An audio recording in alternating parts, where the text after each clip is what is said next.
안녕하세요. 중년 건강과 뱃살 관리에 집중하는 가정의학과 전문의 박한결입니다. 혹시 요즘 거울을 볼 때 몸무게는 예전과 크게 다르지 않은데 허리띠가 조금씩 조여오는 느낌을 받으신 적 있으신가요? 바지 단추를 잠글 때 예전보다 숨을 더 참게 된다면 단순히 살이 쪄서가 아니라 내장 지방이 늘었을 가능성이 높습니다. 내장 지방은 말 그대로 뱃속 장기 사이에 끼어 있는 지방입니다. 겉에서 만져지는 살은 아니지만 초음파나 CT로 보면 장기 주변을 하얗게 둘러싸고 있는 걸 확인할 수 있습니다. 문제는 이 지방이 단순히 배를 불룩하게 만드는 미용 문제에 그치지 않는다는 겁니다. 혈압을 올리고 혈당을 불안정하게 만들고 콜레스테롤 수치를 높여서 심장과 혈관 건강을 위협하는 주범입니다. 심하면 뇌졸중, 심근경색 같은 큰 질병의 위험까지도 끌어올립니다. 특히 40에서 50대 이후에는 젊을 때보다 기초 대사량이 눈에 띄게 떨어집니다. 같은 양을 먹어도 쉽게 살이 붙고 운동 효과도 예전만 못합니다. 여기에 폐경, 남성 호르몬 감소 같은 호르몬 변화가 겹치면 복부 비만이 훨씬 빨리 진행됩니다. 게다가 스트레스, 불규칙한 식사, 달달한 음식과 기름진 요리까지 이어지면 내장 지방은 폭발적으로 쌓입니다. 그럼 운동을 열심히 하면 해결되나요? 하고 물어보시는 분들이 많습니다. 물론 운동은 분명 도움이 되지만 내장 지방을 줄이는데 가장 중요한 것은 무엇을 어떻게 먹느냐입니다. 식습관을 바꾸지 않고 운동만 하는 건 마치 물이 새는 배에서 양동이로 물을 퍼내는 것과 같습니다. 오늘은 제가 진료실에서 수많은 환자분들께 강조해온 내장 지방을 빼는 식사 원리, 절대 피해야 할 음식들, 그리고 건강하게 배를 집어넣는 대체 식단 팁까지 알려드리겠습니다. 이 원리를 제대로 이해하면 억지로 굶지 않아도 배가 서서히 들어가고 건강검진 수치가 달라지는 걸 직접 경험하실 수 있을 겁니다. 우리가 무언가를 먹으면 몸속에서 가장 먼저 반응하는 건 혈당과 혈압입니다. 특히 탄수화물과 짠 음식은 이 두 가지를 롤러코스터처럼 확 올렸다가 급격히 떨어뜨립니다. 문제는 이런 변동이 단순히 숫자의 변화로 끝나지 않고 지방 축적과 혈관 손상으로 이어진다는 점입니다. 첫 번째는 혈당 스파이크입니다. 쉽게 말해 쌀밥, 빵, 떡, 과자처럼 가공을 많이 거친 탄수화물을 먹으면 혈당이 빠르게 치솟습니다. 우리 몸은 이를 정상 범위로 낮추려고 인슐린이라는 호르몬을 대량으로 분비합니다. 인슐린은 혈당을 세포로 옮겨 에너지로 쓰게 하지만 남는 당은 지방으로 바꾸어 저장합니다. 그리고 그 저장소로 특히 선호하는 곳이 바로 뱃속 장기 주변, 즉 내장입니다. 그래서 아침에 빵과 주스를 먹으면 잠깐 든든하다가도 두세 시간 뒤 허기가 몰려오고 간식이 당기게 됩니다. 이런 패턴이 반복되면 어느새 내장 지방이 차곡차곡 쌓이게 됩니다. 두 번째는 혈압 반응입니다. 우리가 짠 음식, 가공식품, 인스턴트 식품을 먹으면 체내 나트륨이 급격히 늘어납니다. 나트륨 농도가 높아지면 몸은 이를 희석시키려고 수분을 붙잡아 두려 합니다. 그 결과 혈관 속 압력이 높아지고 혈관벽이 팽팽해집니다. 이렇게 반복해서 압력이 올라가면 혈관벽이 미세하게 손상됩니다. 몸은 이 손상 부위를 보호하려고 지방이나 콜레스테롤을 붙여 덧칠을 하는데 오래되면 혈관이 좁아지고 딱딱해집니다. 결국 심장은 더 세게 펌프질해야 하고 뇌혈관에도 부담이 쌓입니다. 즉, 급격한 혈당 변화와 지속적인 고혈압은 둘 다 내장 지방을 늘리고 혈관과 장기를 망가뜨리는 이중 공격을 합니다. 특히 40대 이후에는 이런 변화에 훨씬 민감해져서 젊을 때 아무렇지 않게 먹던 식습관이 이제는 바로 복부 비만과 건강 이상으로 이어집니다.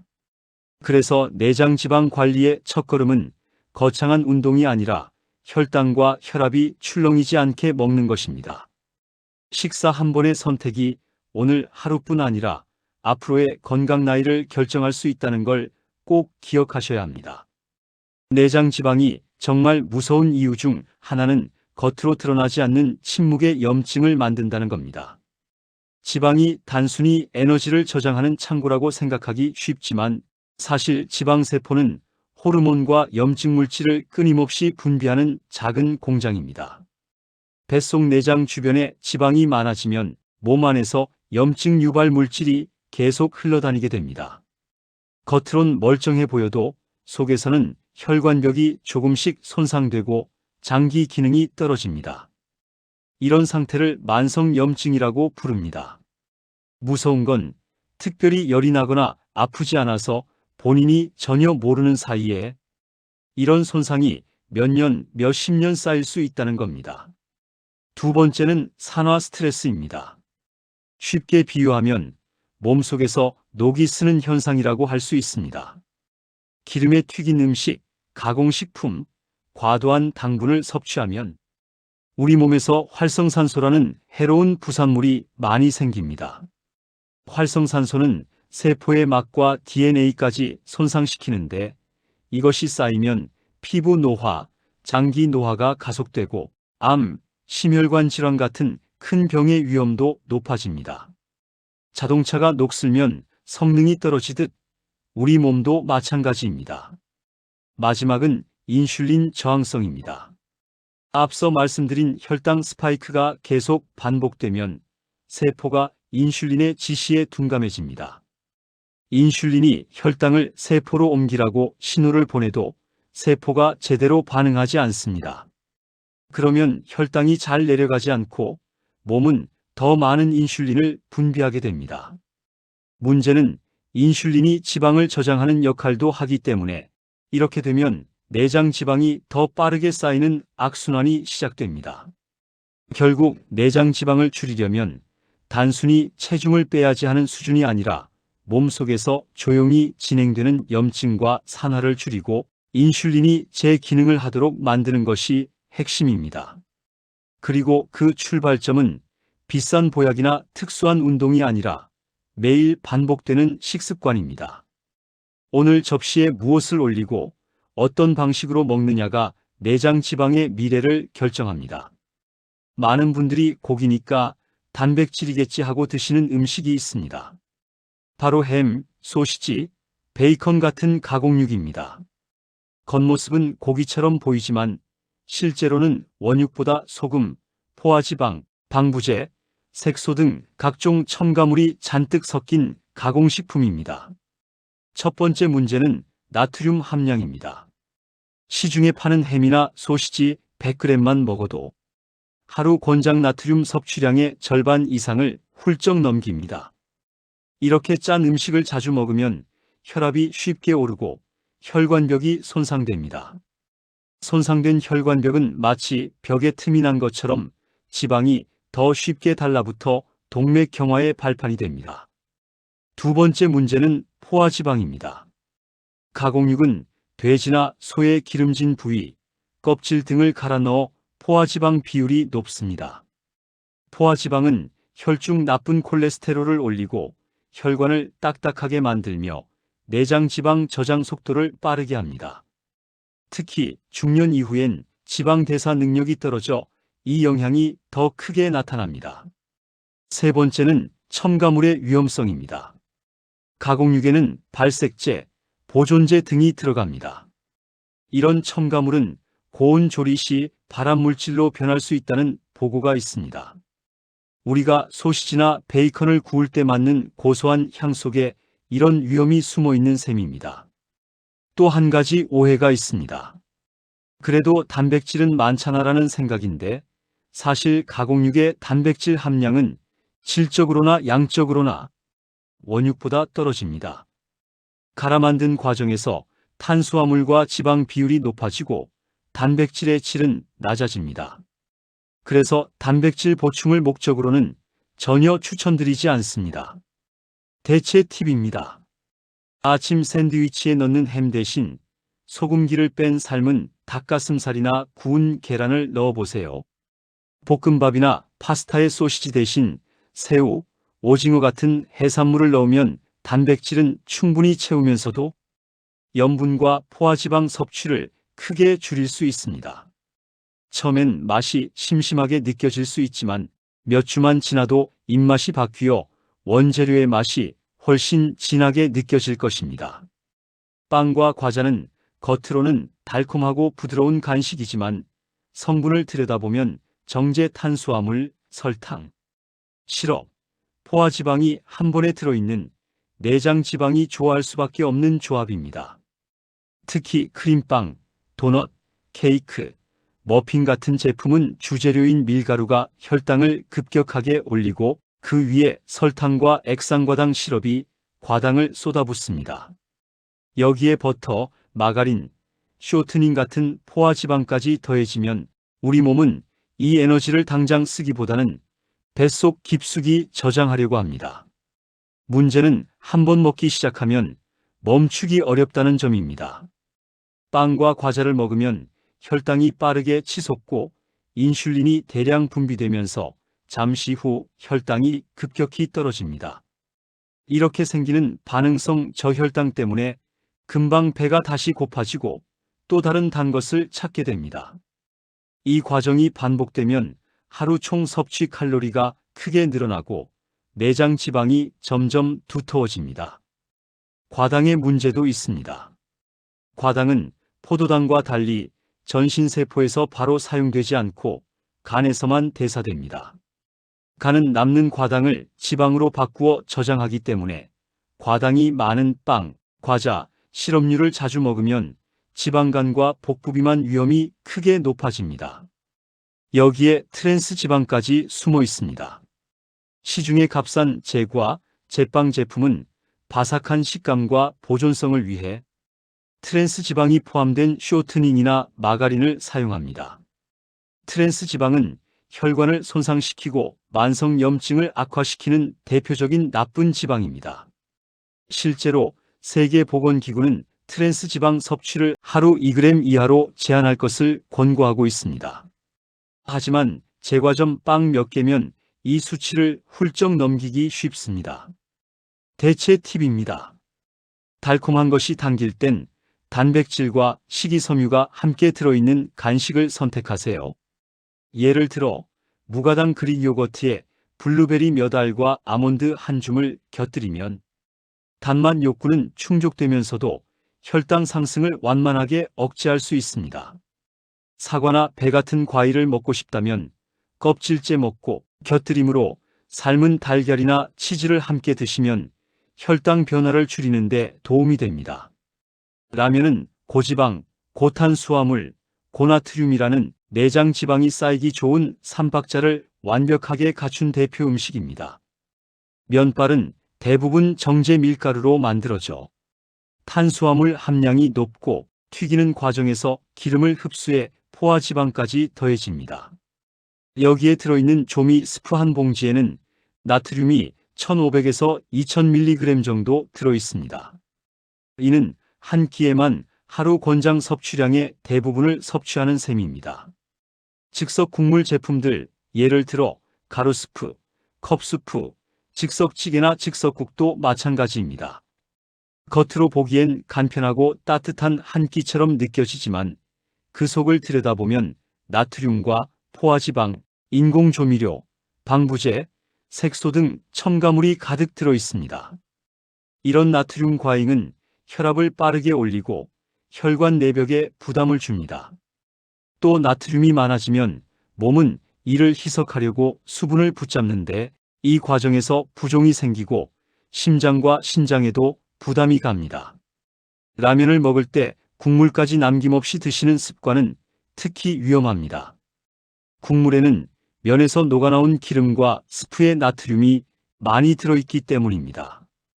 게다가 라면과 즉석 국물은 식이섬유가 거의 없어 소화가 빠르고 혈당이 급격히 올라갔다가 금방 떨어집니다. 이 때문에 먹고 나서 얼마 지나지 않아 다시 허기가 지고 다른 간식이나 식사를 추가로 먹게 되면서 총 섭취 칼로리가 늘어납니다. 또 한 가지 문제는 습관성 섭취입니다.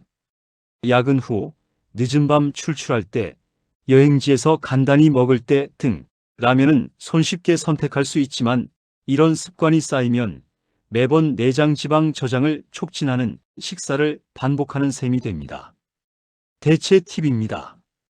정말 면이 먹고 싶을 때는 튀기지 않은 생면이나 통밀면, 메밀면을 사용하세요. 국물은 최소화하고 대신 각종 채소, 예를 들어 양배추, 청경채, 버섯 등과 단백질 식품인 삶은 달걀, 두부, 닭가슴살을 듬뿍 넣으면 포만감이 늘고 혈당 반응이 완만해집니다. 간은 소금 대신 간장, 참기름, 레몬즙을 활용하면 나트륨을 줄이면서도 맛을 낼 수 있습니다. 콜라, 사이다, 가당 아이스티, 에이드, 심지어 과일 100%를 내세운 주스까지도 내장 지방에는 치명적입니다. 가장 큰 이유는 바로 액상과당입니다. 액상과당은 설탕보다도 흡수 속도가 빠르고 위와 장을 거쳐 곧바로 간으로 들어갑니다. 이때 간은 과당을 에너지로 쓰기보다 지방으로 전환하는 데 훨씬 적극적으로 작용하기 때문에 마시는 순간부터 지방 합성이 촉진됩니다. 특히 이런 지방은 간 안에 쌓이거나 뱃속 내장 주변에 축적되어 지방간과 복부 비만을 악화시킵니다. 또 하나 문제는 포만감 결핍입니다. 고형 음식을 먹을 때는 씹는 과정에서 뇌로 포만감 신호가 전달되고 식이섬유가 소화를 천천히 진행시켜 배고픔을 늦춰줍니다. 그러나 음료는 씹을 필요도 없고 섬유질이 거의 없어 마신 직후 포만감이 오지 않습니다. 그 결과 칼로리는 충분히, 아니 과도하게 섭취했는데도 배는 금방 다시 고프게 됩니다. 하루 동안 이런 음료를 몇 잔만 마셔도 총 섭취 칼로리가 눈덩이처럼 불어납니다. 가당 커피 음료도 예외가 아닙니다. 블랙커피나 아메리카노 자체는 칼로리가 거의 없지만 카페라떼나 프라푸치노처럼 시럽, 휘핑크림, 연유가 들어간 제품은 당과 포화지방의 폭탄이 됩니다. 카페 한 잔이 밥 한 공기 이상의 칼로리를 가질 수 있다는 사실 알고 계셨나요? 게다가 이런 음료를 차갑게 마시면 단맛이 덜 느껴져서 오히려 더 많이 마시게 됩니다.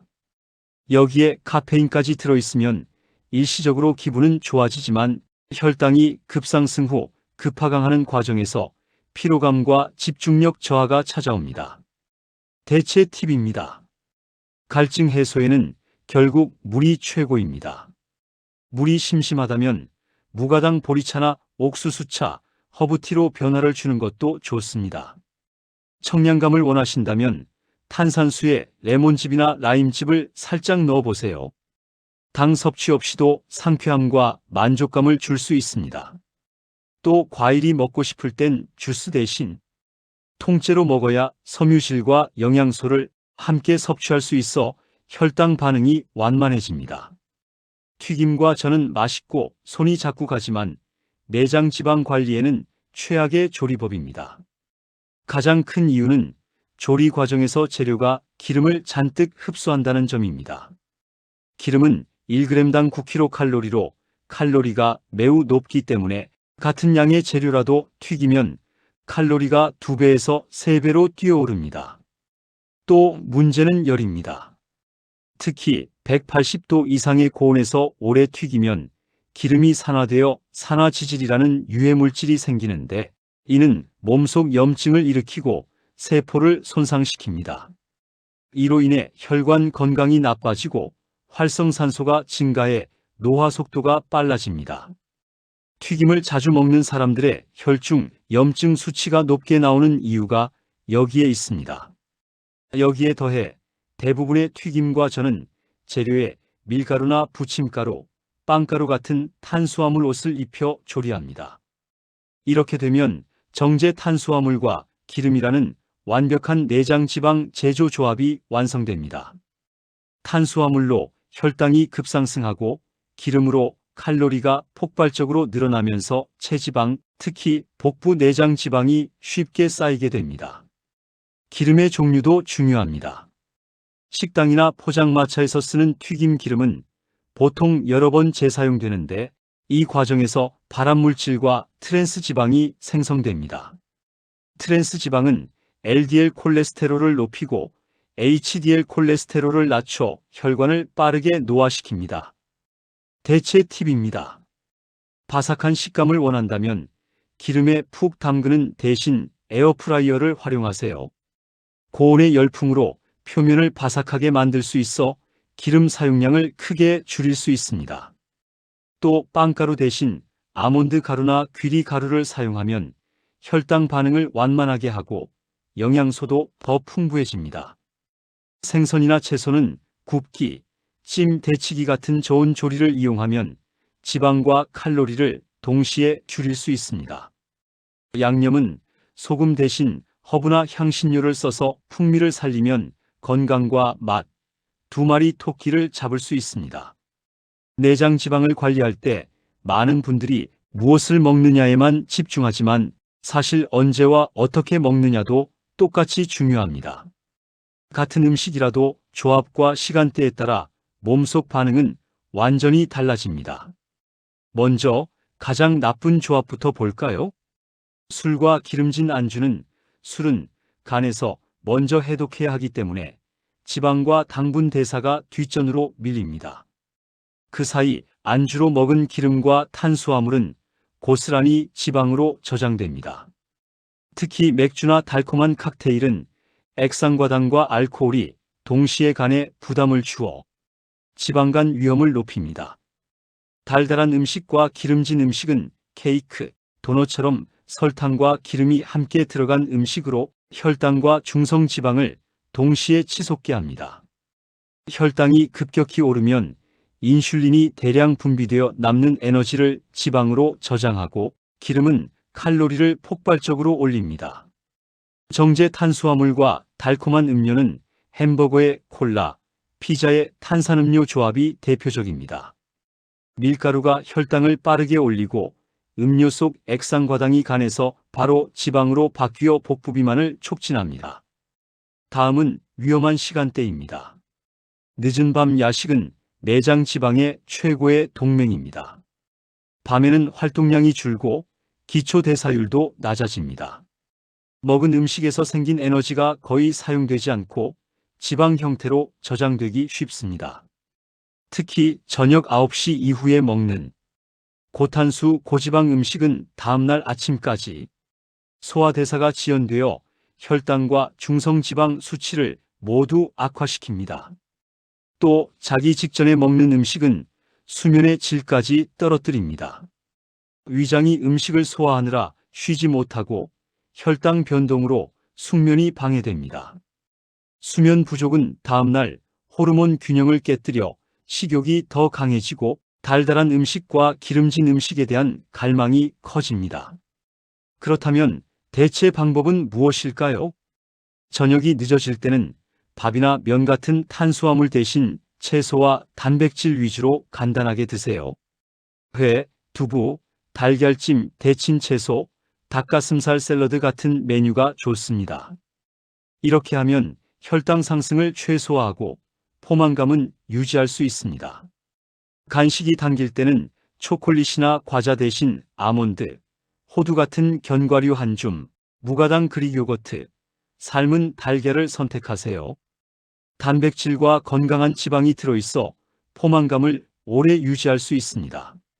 술자리가 불가피할 때는 가능하면 알코올 도수를 낮추고 안주는 구운 생선, 두부, 샐러드처럼 기름이 적은 메뉴로 고르세요. 탄산이나 단맛 음료 대신 물이나 무가당 탄산수를 곁들이면 좋습니다. 결국 내장 지방을 줄이는 것은 단순히 먹을 것 줄이기가 아니라 먹는 조합과 시간대를 현명하게 조절하는 습관을 만드는 일입니다. 작은 변화가 쌓이면 거울 속 배 모양이 달라지고 건강검진 수치도 좋아질 겁니다. 오늘은 내장 지방을 늘리는 대표적인 금지 음식 5가지와 이를 피하는 방법, 그리고 대신 먹을 수 있는 건강한 대체 팁까지 말씀드렸습니다. 내장 지방은 단순히 배만 나오는 문제가 아닙니다. 방치하면 혈압, 혈당, 콜레스테롤 수치가 무너지고 심장병, 뇌졸중, 당뇨, 지방간, 심지어 일부 암까지도 위험이 커집니다. 좋은 소식은 거창한 운동 계획 없이도 매일 먹는 음식을 조금씩 바꾸는 것만으로도 몸이 변하기 시작한다는 겁니다.